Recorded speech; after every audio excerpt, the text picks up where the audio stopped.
오늘의 사연을 소개하겠습니다. 우리 시아버지 별명은 얍삽이 정입니다. 무슨 말이냐고요? 그냥 별명 그대로입니다. 우리 시아버지는 달면 삼키고 쓰면 뱉어버리는 그런 분이시거든요. 하물며 그게 자식일지라도 말이죠. 시댁은 시부모님과 그리고 시동생이 한 명 있습니다. 시아버님이 젊었을 때부터 꽤 괜찮은 회사를 다니셨다는데요. 그럼에도 불구하고 항상 돈에 벌벌 떠는 그런 분이셨다고 합니다. 그런 시아버지는 성공 가능성이 보이는 둘째 아들한테만 투자를 했다고 하네요. 어릴 때부터 서방님은 천재 소리를 들을 정도로 공부를 잘했다고 했으니까요. 물론 그렇다고 해서 우리 남편이 공부를 못하거나 그렇진 않았다고 합니다. 다만 서방님은 명문 의대를 갈 정도로 공부를 잘했고 우리 남편은 나름 이름 있는 대학이긴 했지만 의대에 갈 정도는 아니었다고 하네요. 남편이 대학에 합격했다는 말을 들은 시아버지가 남편을 앉혀놓고는 조용히 말했다고 합니다. 너도 알다시피 네 동생은 지금 의대를 목표로 공부를 하고 있잖니?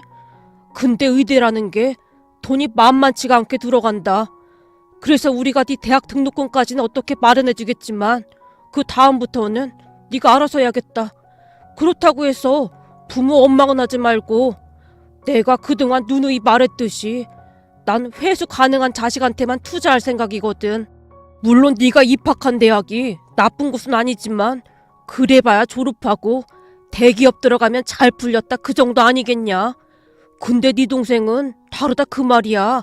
이 의사는 말이다. 명예와 돈 둘 다를 거머쥘 수 있거든. 암튼 우리는 네 동생한테 다 올인할 생각이다. 시아버지가 남편에게 단호하게 말했다고 합니다. 결국 남편은 학자금 대출에 아르바이트까지 하면서 힘겹게 대학을 졸업했고요. 그러는 동안에도 시아버지는 눈 하나 깜빡하지 않았다는데요. 하물며 남편이 군대에 가 있는 동안에도 단 한 번도 면회를 오지 않았다고 합니다. 한마디로 당신 자식일지라도 이용 가치가 없으면 그냥 팽시키는 치사하고 교활하기 그지없는 그런 분이세요. 이미 시아버지 지인들은 그런 시아버지의 성향을 다 알고 있던지라 마음 터놓고 지내는 지인분이 한 명도 없을 정도였고요. 물론 남편도 그런 시아버지에게 어떠한 정도 남아있지 않았습니다. 거기다 더 기가 막힌 것은 시아버지뿐만 아니라 시어머니와 서방님도 시아버지와 같은 그런 성향이라는 겁니다. 그랬으니 살면서 남편이 얼마나 힘이 들었을지 감히 짐작조차도 되지 않았어요. 남편은 시댁 가족들과 전혀 딴판인 그런 사람이거든요. 남편은 어렵게 대학을 졸업한 뒤 대기업에서 5년 정도 근무하면서 악착같이 돈을 모았다고 합니다. 그러다가 미국 유학을 다녀온 친구와 함께 사업을 시작했고요. 저를 만났을 때는 사업이 막 잘 되거나 그렇진 않았지만 성실하고 무엇보다도 자신감 넘치는 남편의 눈빛이 저는 마음에 들었습니다. 남편을 만나게 된 계기는 아버지를 통해서였는데요. 아버지 또한 사업을 하시던 분으로 지인을 통해 남편을 알게 되었다는데 만나면 만날수록 사람이 진국이라며 제게 소개를 해줬어요. 그리고 그런 아버지의 안목으로 인해 인생 역전이 되었고 말이죠. 우리 아버지는 큰 기업은 아니었지만 나름 잘 나가는 사업가였습니다. 그런 아버지로 인해 시댁에서 저를 반겨줬고 말이죠. 제가 시댁에 첫 인사를 갔을 때 시부모님이 문 밖까지 나와서 저를 반기셨는데요. 남편 말에 따르면 살면서 그런 대접을 처음 받아봤다고 할 정도였어요. 그러니까 한마디로 우리 집이 꽤 잘 산다는 말을 듣고는 바로 태세전환을 했다고 해도 과언이 아니었어요. 그날 인사를 드리고 남편과 함께 시댁을 나왔는데요. 남편이 눈에 눈물이 그렁그렁한 채 제게 조용히 말을 꺼냈어요. 앞으로 우리 집하고 엮이게 될 일은 없을 거야. 우리 부모님한테 나는 실패한 자식이거든. 그러니까 너무 잘하려고 애쓸 필요도 없어. 어떻게 그래, 자기 부모님인데. 우리 아버지 별명이 뭔 줄 알아? 얍삽이정이야, 얍삽이정. 얍삽이정? 그게 무슨 말이야? 말 그대로야. 한없이 치사하고 교활한 사람. 지금은 자기를 반기는 것 같지? 근데 만약 우리에게 어려움이 닥치면 바로 내쳐버릴 수 있다 그 말이야. 그니까 딱 그 정도로만 대하면 되는 거야. 그래도 어떻게 그래. 자기는 우리 부모님한테 그렇게 잘하는데. 내가 어릴 때 말이야, 잊혀지지가 않는 게 있었는데 작은아버지가 하던 일이 잘 안 돼서 처자식이 굶게 생겼다고 좀 도와달라고 왔었거든. 근데 아버지가 뒤도 안 돌아보고 내쫓아버리더라. 그래도 한 뱃속에서 나왔는데 어쩌면 그럴 수가 있는지. 이게 보통 사람이라면 절대 그렇게 못하거든. 난 그런 부모님 보면서 절대 그렇게 살지 말아야지 다짐했었어. 그니까 굳이 친해지려고 하지도 말고 내가 다 알아서 할 거니까 자기는 우리 본가에 신경 쓰지 마. 이건 내가 자기한테 하는 간절한 부탁이야. 평소와는 다르게 남편의 표정이 많이 굳어져 있었습니다. 그렇게 저는 그저 할도리만 했는데요. 남편의 말대로 시부모님은 의사인 서방님만 끼고 돌았어요. 그나마 시부모님이 우리를 바라보는 눈빛이 달라진 건 우리 부모님의 재력 덕분이었고요. 우선 우리가 결혼할 때 부모님이 제법 큰 아파트를 하나 사주셨고 거기다 필요한 것들도 다 준비해 주셨거든요. 시부모님들도 그 부분이 마음에 드는 모양으로 제게는 딱히 이렇다 할 말 없이 잘 해주셨어요. 간혹가다 시댁에서 필요한 것들을 말하긴 했지만 굳이 남편에게 말하지 않고 혼자 해결할 수 있는 문제였기에 그냥 조용히 사드렸어요. 물론 남편에게는 비밀로 한다는 전제 하에 말이죠. 우리는 그렇게 한동안 잘 지냈습니다. 그러던 어느 날 저는 시부모님의 본성과 마주해야만 했습니다. 우리가 결혼하고 나서 한 3년쯤이 지난 뒤부터 아버지 사업이 흔들리기 시작했거든요. 한번 휘청거린 사업은 손을 쓸 수 없을 만큼 어려워졌고 결국에는 순식간에 부도가 나고 말았어요. 그리고 그 뒤부터 시부모님은 우리 부부의 연락처를 차단해버렸고요. 처음에는 아버지 회사가 부도난 것도 많이 놀랐지만 그렇게 되자마자 바로 등을 돌려버린 시부모님에게 참 많이도 놀랐습니다. 순식간에 우리 부부는 시부모님 인생에서 지워져 버렸거든요. 하지만 착한 남편은 여러모로 친정을 도와주기 위해 노력했어요. 우선은 결혼할 때 받은 아파트를 처분해서 부모님께 고스란히 드렸고 우리는 작은 오피스텔로 이사를 했습니다. 남편이 내민 돈을 보며 아버지가 오열을 했는데요. 장인어른, 가족이라면 당연히 이래야 하는 거잖아요. 곧 좋은 날 올 겁니다. 제가 옆에서 힘 닿는 데까지 도와드릴게요. 내가 자네 볼 면목이 없네. 결혼한 지 얼마나 됐다고. 진짜 미안하네. 괜찮습니다. 돈이야 또 벌면 되는 거 아니겠어요? 그러니까 우선은 몸 상하지 않게 건강부터 신경 쓰세요. 제가 이 집 아들이나 다름없는데 이제부터 두 분 제가 책임지겠습니다. 라는 말로 다시 한번 부모님을 펑펑 울렸습니다. 물론 저도 그런 남편이 있어서 얼마나 든든했는지 모르겠습니다. 그 뒤 남편은 더욱 열심히 일을 했고 그동안 편히 지내던 저도 일자리를 찾아서 일을 하기 시작했어요. 그렇게 우리들은 시간이 어찌 가는지도 모를 정도로 정말 바쁘게 살게 되었습니다. 그러던 어느 날 엄마한테 전화가 왔는데요. 아버지가 친구분 소개로 경비 일자리를 소개받았다고 했습니다. 평생을 사장이라는 직함으로만 살다가 과연 경비 일을 잘할 수 있을까 걱정이 앞서긴 했지만 아무 말 하지 말고 그저 지켜봐달라고 했었기에 남편과 저도 그렇게 하기로 했습니다. 그런데 그 경비 자리가 어마어마한 일을 일으키게 될 줄 누가 알았겠습니까? 하지만 남편과 저도 워낙 바쁘게 살았던지라 아버지가 경비 일을 하고 있다는 것을 잊고 지낼 정도로 바빴는데요. 다만 간혹가다 엄마에게 전화를 해서 아버지 안부를 물으면 잘하고 있으니까 걱정하지 말라는 말만 할 뿐이었어요. 걱정하지 마. 전에는 하루 종일 집에서 한숨만 쉬어대더니 요즘 일한다고 신바람이 났어. 월급은 좀 작아도 일할 수 있다는 게 어디니. 그러니까 니들도 너무 걱정하지 마. 그나저나 정서방이 힘들어서 어쩌니 그래. 이번 달도 돈을 많이 보내왔던데. 라는 말만을 할 뿐이었거든요. 그랬기에 우리는 안심을 하고 있었습니다. 지금 돌이켜보면 우리가 모르고 있는 동안 아버지가 얼마나 힘이 들었을지 눈물이 앞을 가리네요. 그렇게 시간이 흘렀고 우리 모두는 하루하루 정말 열심히 살았어요. 남편의 사업은 큰 진전은 없었지만 그냥 운영은 되고 있었어요. 그러던 어느 날 친정에 갔는데 아버지가 집에 계셨어요. 아빠, 오늘 일 안 나갔어?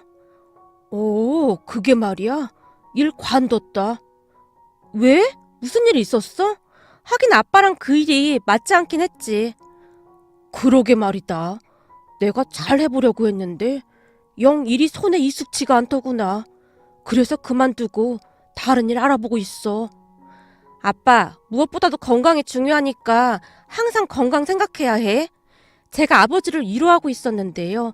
그 순간 엄마가 뒤를 돌아 눈물을 훔치고 있는 게 아니겠어요? 아버지 사업이 잘못되고 난 뒤 엄마 눈에 눈물이 마를 날이 없었기에 저는 별 대수롭지 않게 생각하고 말았는데요.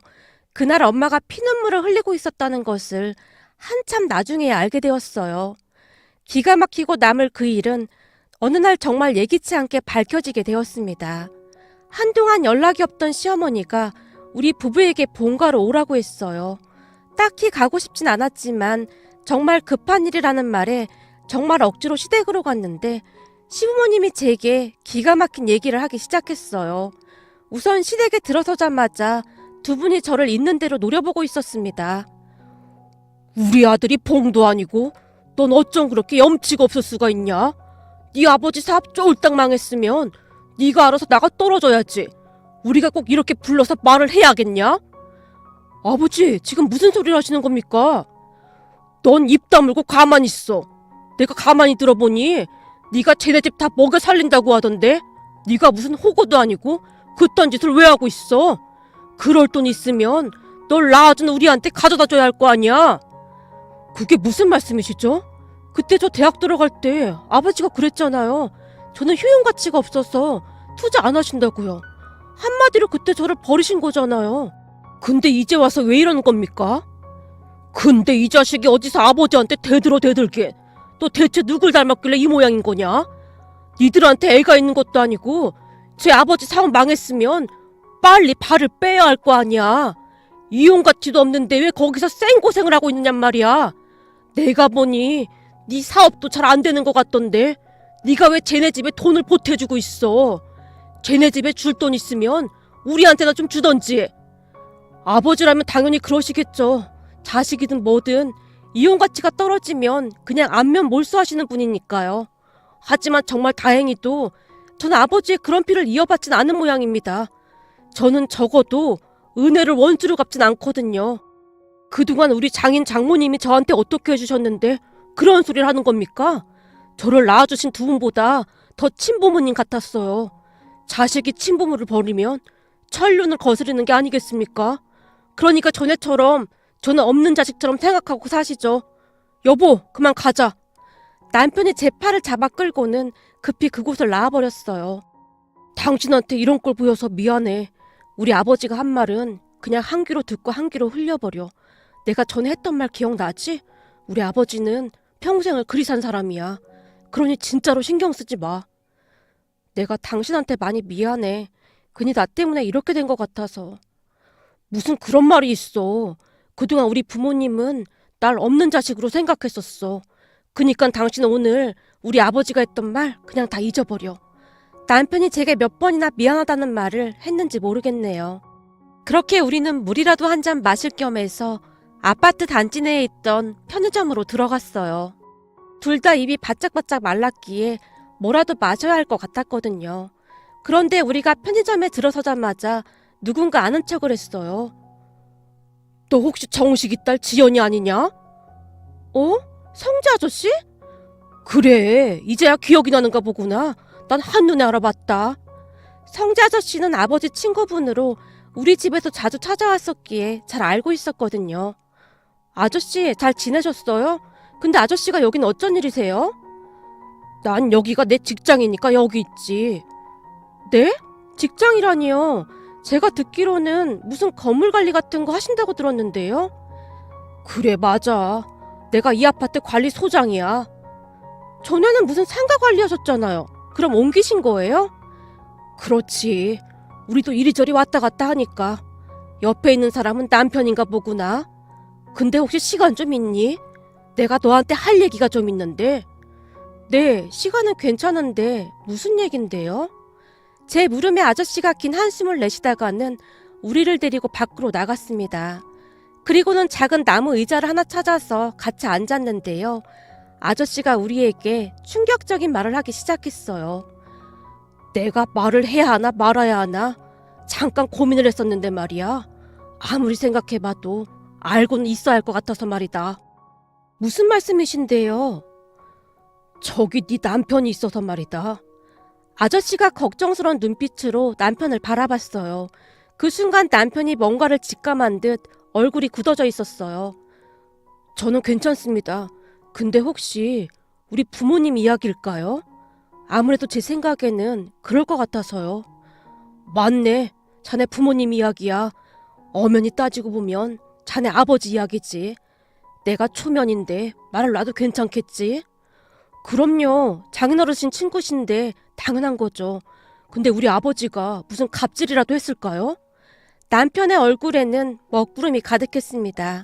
그런 남편의 마음을 읽기라도 한 모양인지 아저씨가 차마 말을 꺼내지 못한 채 헛기침만 하고 있었는데요. 그동안 저는 워낙 많이 봐서 이젠 별로 놀랍지도 않습니다. 그러니까 걱정하지 마시고 말씀하셔도 됩니다. 그럼 지금부터 내가 하는 얘기 놀라지 말고 들어줬으면 좋겠네. 우선 자네 장인이 아파트 경비를 했었다는 말은 들었었지? 네, 그럼요. 한동안 하시다가 갑자기 그만두셨다고 들었어요. 장인어르신 말로는 힘들어서 그만두셨다고 하던데요. 그랬겠지. 힘들었겠지. 저기 말이야. 자네 장인이 어디 아파트 경비인지는 물론 말 안 했겠지? 네, 그냥 경비일이라고만 들었어요. 근데 그건 왜 물으시는 거예요? 남편이 빤히 아저씨를 바라보다가는 놀란 채 큰 소리로 물었어요. 저기 혹시 장인어른이 이 아파트에서 경비일을 했던 겁니까? 그래, 맞네. 이 아파트에서 경비일을 했었네. 일자리 없느냐고 나한테 계속 묻길래 마침 여기 일자리가 하나 난 김에 오라고 했지. 근데 처음에는 자네 본가가 이 아파트인 줄은 우리 둘 다 정말 몰랐었네. 그냥 땡땡동인 줄만 알고 있었거든. 근데 자네 부친이 이 아파트 입주민 대표 아니던가? 그래서 내가 새로운 경비라고 자네 장인을 소개시켜줬거든. 그때 둘이 얼굴 보고 어찌나 놀라던지. 알고 보니 서로 사돈지간이라고 하더구만. 그래서 내가 자네 장인한테 불편하면 그만두라고 했는데 자네 부친이 그게 뭔 상관이냐고 하면서 계속 자네 장인을 붙잡는 거야. 우리 아버지가요? 그럴 리가 없을 텐데.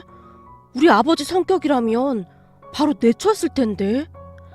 자네 부친 성격은 이미 우리도 다 알고 있었네. 사실 나도 그 부분이 좀 이상하긴 했는데 계속 괜찮다고 하면서 자네 장인을 붙잡더라 그 말이야. 그래서 자네 장인도 그냥 일을 하기로 했고 우린 그때 자네 부친이 무슨 생각을 하고 있는지 꿈에도 몰랐거든. 말을 하던 아저씨가 속이 타는지 들고 있던 생수를 벌컥벌컥 마셨어요. 그럼 저희 아버지한테 무슨 꿍꿍이가 있었다 그 말이신 건가요? 그렇지. 알고 보니 자네 부친 머릿속에는 자네 장인을 부려먹고 괴롭힐 생각만 가득했던 것 같네. 설마 우리 아버지가 장인어른을 부려먹고 괴롭혔다 그 말씀이신 겁니까? 아니, 자네가 생각하는 것보다 훨씬 더 악랄했네. 네? 악랄이요? 대체 무슨 짓을 한 겁니까? 그쯤에서 남편은 울기 직전이었는데요. 얼굴이 새파랗게 질려 있었어요. 물론 저도 많이 놀라 있었지만 남편의 얼굴이 말이 아니었기에 가만히 듣고만 있어야 할 정도였거든요. 그런 남편의 얼굴을 살피던 아저씨가 조심스레 충격적인 말을 꺼냈어요. 원래는 자네 부친이 사는 아파트동에 경비가 따로 있었는데 자네 부친이 막무가내로 힘을 써서 자네 장인을 그쪽 동으로 옮기게 하더니만 계속해서 이런저런 일을 시켰다네. 그러니까 뭐 자동차 키를 아예 경비실에 있던 자네 장인한테 맡겨놓고는 추우니까 자동차 에어를 미리 시켜놓으라고 하질 않나. 우편물을 가지고 올라오라고 시키질 않나. 잡일이란 잡일은 다 시켰네. 한마디로 개인적인 일을 자네 장인한테 다 시킨 거네. 자네 장인은 군말 없이 다 들어줬네. 왠지 아나? 라고 묻던 아저씨가 차마 상상도 못할 만한 말을 이어갔는데요. 아저씨의 말에 따르면 시아버지의 악랄함은 끝도 없었다고 합니다.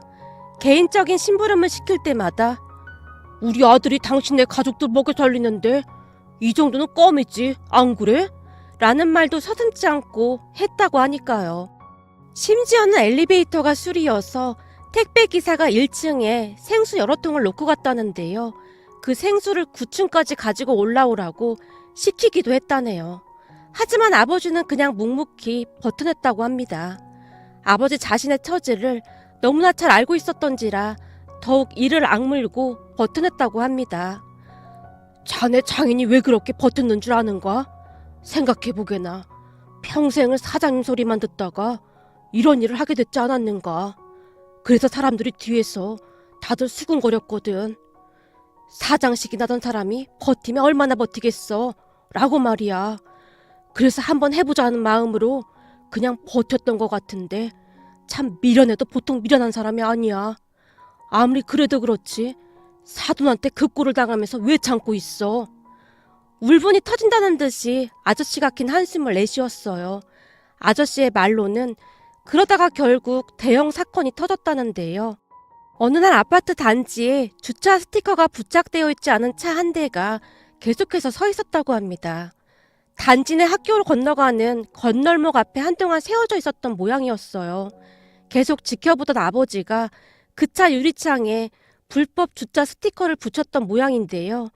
잠시 후 차량 주인 같아 보이는 사람이 나타나서 차를 노려보더니만 이내 사라졌다는데요. 곧 시아버지가 쫓아와서 아버지에게 난리를 치더랍니다. 아니 누가 감히 이딴 걸 붙였어? 당신이 붙였어? 그게 사돈차였습니까? 아니 당신 지금 뭐라고 했어? 근무 중에 사돈? 그런 말 해도 되는 거야? 이건 뭐 기본조차가 안 되어 있구만. 당신 잘리고 싶어?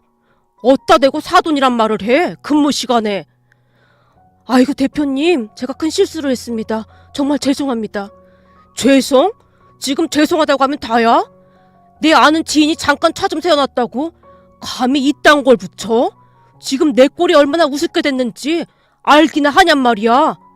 저기 대표님, 그게 외부 차량은 반드시 확인을 해서 방문증 스티커를 부착해놔야 하기도 하고, 더군다나 여기는 학생들이 학교로 건너갈 때 걷는 건널목이라 위험한 곳이기도 해서요. 아버지가 굽신거리며 설명을 했다고 하는데요. 그 순간 시아버지 눈이 뒤집힌 채 순식간에 아버지의 뺨을 올려 붙였다고 합니다. 너무나 순식간에 일어난 일이었기에 아버지가 뺨을 어루만지고 있었다는데요. 뭐? 방문증? 건널목? 어디다 대고 입주민 대표한테 따박따박 말대꾸야? 당신 미쳤어? 시아버지가 고래고래 소리를 지르며 난동까지 피웠다고 하네요. 그 바람에 사람들이 다 구경하고 난리도 아니었다고 하고요. 시아버지가 어찌나 큰 소리로 소리를 지르던지 지켜보던 사람들도 시아버지와 아버지의 관계를 듣고는 놀란 채 수군거렸다고 합니다. 아니 뭐야, 둘이 사돈지간이었어? 근데 저렇게 모질게 하는 거야? 그래도 사돈인데 진짜 너무하는구만. 말도 마. 저 사람 우리 아파트에서 모르는 사람이 없어. 그니까 말 조심해. 괜히 엮이면 답도 없다니까. 라고 말이죠. 그렇게 결국 아버지가 경비 일을 그만뒀다고 하는데요. 아무리 아버지라고 해도 사돈한테 그런 일까지 당했는데 다닐 수가 없었겠지요. 말을 듣는 내내 제 눈에서 눈물이 비오듯 쏟아져 나오고 있었어요. 그동안 그 수모를 겪고도 참았다는 게 믿겨지지가 않을 정도였으니까요. 그리고 아저씨의 말을 듣던 남편의 몸이 부르르 떨렸는데요. 지금 말씀하신 게 전부 사실인가요? 전부 사실이네. 나는 그 얘기 전에 들었는데 내가 눈이 돌아가서 자네 부친을 가만 안 둘 참으로 쫓아가려고 했는데 말일세. 자네 장인이 내 손을 붙잡고 애원하지 뭔가. 괜히 나한테까지 피해주고 싶지 않아서 그랬겠지. 그날 우리 둘이 끌어안고 한참 울었네. 그 잘나가던 친구가 왜 그리 된 건지 믿어지지도 않았고 말이야. 그날 생각이 나는지 아저씨의 눈시울이 붉어져 있었습니다. 그런데 그 순간 남편이 주먹을 꽉 움켜쥐고는 어디론가 급히 발걸음을 옮기고 있었어요. 남편의 얼굴이 심상치가 않아 보였기에 제가 급히 따라가서는 말렸지만 들은 척도 하지 않았습니다. 그리고는 곧장 시댁으로 향했는데요. 잠시 후 시댁에 들어가서는 집안을 난장판으로 만들어놨어요. 저는 사람이 그렇게 울부짖는 모습을 처음 봤던 것 같습니다. 남편은 마치 미친 사람 마냥 신발을 신은 채 거실로 들어가서는 고래고래 소리를 지르며 울부짖었는데요. 제가 말리려고 했지만 그럴 수 있는 상황도 아니었습니다. 시부모님조차도 놀란 채 덜덜 떨고 있을 정도였거든요. 한동안 울부짖던 남편이 시부모님을 향해 외쳤어요. 앞으로 다시는 우리 얼굴 볼 생각도 하지 마세요. 난 이제 당신들 자식 아닙니다. 그냥 서로 없는 셈 치고 삽시다. 그게 당신들한테도 좋을 것 같네요. 앞으로 길에서 마주쳐도 아는 척하지 말고 삽시다. 라며 남편이 고래고래 소리를 질러댔어요. 그 뒤 우리는 시댁과 완전히 연을 끊게 되었습니다. 남편도 남편이었지만 저도 두 번 다시 두 분을 보고 싶지가 않았거든요. 그 일이 있은 뒤 남편은 우리 아버지의 눈을 똑바로 마주치지 못했는데요. 그 모습이 어찌나 안쓰러웠는지 모르겠습니다. 하지만 우리는 그 모든 상처를 잊기 위해 노력했고 남편은 반드시 성공을 해야 한다며 더욱 이를 악물고 노력했습니다. 그러다가 남편과 함께 동업하던 친구가 다른 사업을 해보겠다며 그만두게 되었다는데요. 같이 동업하던 친구가 떠나자 함께 일할 사람을 찾던 남편이 갑자기 아버지를 떠올렸습니다. 그리고 아버지를 찾아가서는 상황을 말씀드리고 도움을 청했습니다. 장인어른, 저랑 같이 사업해보시는 거 한번 생각해보시겠어요? 내가 그 일을 어떻게 해? 내가 하던 사업이랑 자네가 하는 사업은 성격 자체가 다른데 나는 친환경 이런 건 일자 무식이라네. 자네한테 민폐는 안 끼치면 다행인 거지. 장인어른, 저는 이 사업이 분명히 성장 가능성이 있다고 봅니다. 근데 아직 제가 부족한 게 많습니다. 거기다 저랑 동업했던 친구가 미국에서만 오래 살다 와서 그런지 한국 실정을 잘 몰랐고요. 그래서 제가 곰곰이 생각해보니 장인어른이 좀 도와주시면 충분히 성장할 수가 있을 것 같거든요. 아니, 내가 아는 게 뭐가 있어야 도와주지. 장인어른이 왜 아는 게 없으세요? 그동안 사업 노하우가 얼만데요. 지금부터 그걸 저한테 가르쳐 주시면 됩니다. 그러니까 제가 하는 일이 친환경 재생 관련 사업이다 보니 주로 시청이나 관공서에 납품이 상당히 많습니다. 저희 상품이 타사에 비해 경쟁력은 있지만 상담하는 노하우가 많이 부족한데 회사 대표로 사업을 주도해봤던 장인어른이 도움을 주신다면 나머지 제품 생산이나 납품 관련은 제가 맡아서 하면 충분히 승산이 있을 것 같습니다. 그런 걸 하려면 우선 좋은 제안서가 필요하네. 상대방이 혹할 수 있는 그런 제안서 말일세. 그러려면 그런 제안서를 잘 만들 수 있는 사람이 필요하겠지. 잘 찾아보면 그런 걸 기가 막히게 하는 사람이 있을 걸세. 시장에 파는 물건이고 백화점에 파는 물건이고 똑같은 제품이라면 포장을 어떻게 하느냐에 따라 그 가치가 달라지거든. 우선 그런 사람을 채용해야 하네. 자네가 워낙 바쁘니 그런 일을 일일이 다 할 수는 없으니까 말이야. 그리고 나서 자네가 컨펌을 하면 되는 거고. 알겠습니다. 장인어른 말씀대로 하겠습니다. 그럼 앞으로 저랑 같이 일하시는 거죠? 남편이 아버지를 설득하고 또 설득했습니다. 결국 아버지도 남편의 말에 따랐고요. 그렇게 아버지는 다시 한번 사업에 도전을 하게 되었어요. 그동안의 노하우가 있다 보니 수월했던 것도 있지 않았나 싶었어요. 거기다 그동안의 아버지의 인맥도 무시할 수 없었는데요. 평소 평판이 좋았던 아버지를 돕겠다던 사람들이 많았거든요.